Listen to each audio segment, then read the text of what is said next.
Good morning, Leia. Please tell me about yourself. Hi, ma'am. Good day, sir, ma'am. My name is Leah Kiling, 28 years old. I'm a single mother with one child who is 8 years old.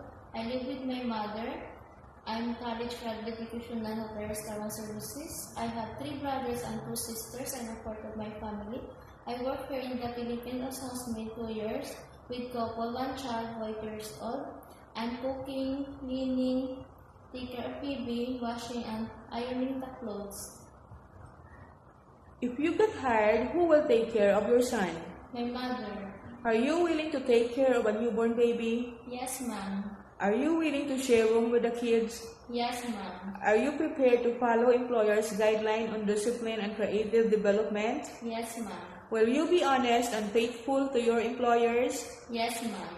Will you admit to your mistakes and say sorry when you have done wrong? Yes, ma'am. Can you wake up 6 a.m. and sleep very late at night? Yes, ma'am. Are you willing to cut your hair short if your employer will require? Yes, ma'am. Can you promise not to bring friends to your employer's house without their permission? Yes, ma'am. If you are homesick, would you break your contract and insist to return home? No, ma'am.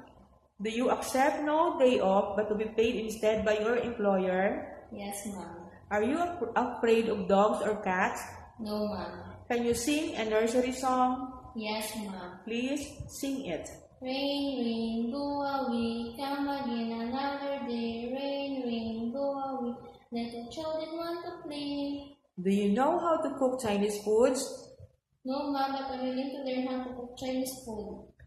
Please say something to your future employer. Hi, ma'am, sir. If select me as your helper, I promise I'll finish the contract. I follow your instruction and treat your family as my own family. I'm willing to learn how to cook Chinese food and willing to learn how to speak Cantonese. Thank you, ma'am. Have a nice day.